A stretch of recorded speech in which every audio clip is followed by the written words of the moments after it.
హిహిహి అని చెప్పి దరిద్రమొహం వేసుకుని ఈయన వేసుకుంటా ఉంటే నిన్న వైసీపీ నాయకుడు కడపలో ఎవరో భాస్కర్ రెడ్డి గారంట, వైఎస్ భాస్కర్ రెడ్డి కాదు, సమదర్ భాస్కర్ రెడ్డి, భారతీ రెడ్డిని ప్రశ్నించాడు.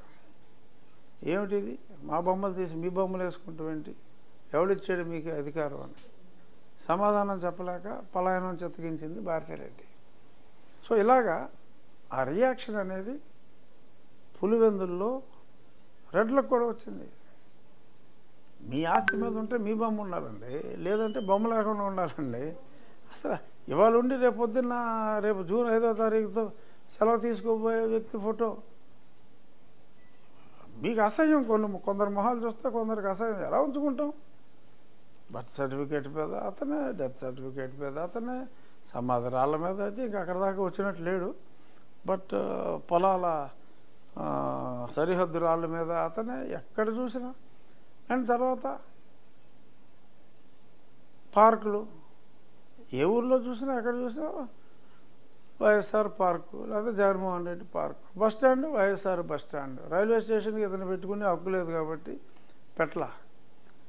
పార్కు, బస్ స్టాండ్, ఇంకెక్కడ హాస్పిటల్, ప్రతి ఊర్లోనూ వైఎస్ఆర్ హాస్పిటలే, medical college YSR medical college.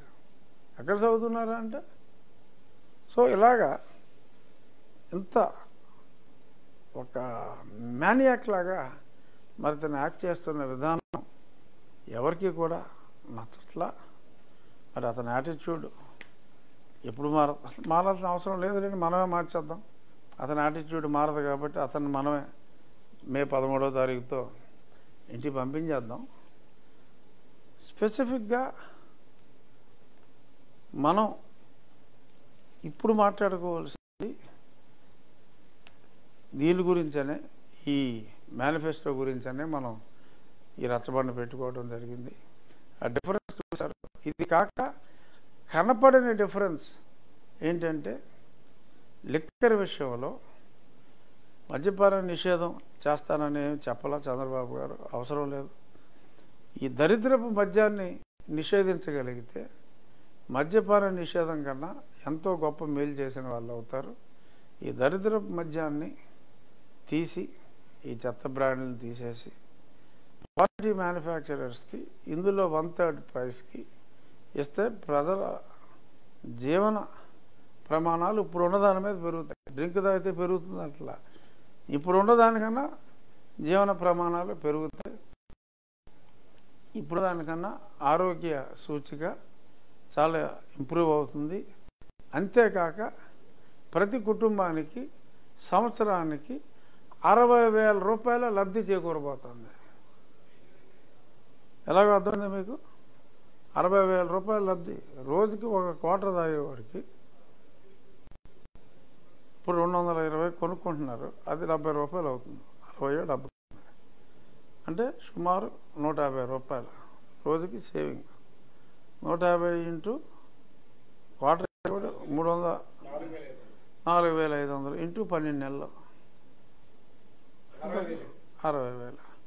So ఇండైరెక్ట్గా 60,000 రూపాయలు ఆరోగ్యకరమైన మద్యం అనారోగ్యమే, బట్ గతంలో కన్నా ఆరోగ్యకరమైన డ్రింకు తాగుతూ 60,000 రూపాయలు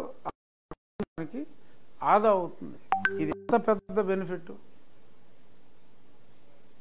సో ఏ రకంగా చూసినా ఒక పక్క సంక్షేమం, ఇంకో పక్క 2 పట్టాల మీద వేగంగా పయనించబోతోంది చంద్రన్న, పవన్ అన్న బీజేపీ తోటి కలిసి ఏర్పాటు చేయబోయే ఈ ప్రభుత్వం అంటంలో ఎటువంటి సందేహం లేదు. సో కాబట్టి దయచేసి అందరూ తెలుగుదేశం పార్టీ మద్దతు తెలియజేసి ఈ దుర్మార్గుడ పాలనని అంతం చేద్దామని చెప్పి మరొకసారి కోరుకుంటూ, నా రచ్చబండ చూసిన ఉండి నియోజకవర్గ ప్రజలకు సైకిల్ గుర్తు మీద నాకు ఓటు వేయమని చెప్పి కూడా తెలియజేస్తున్నాను.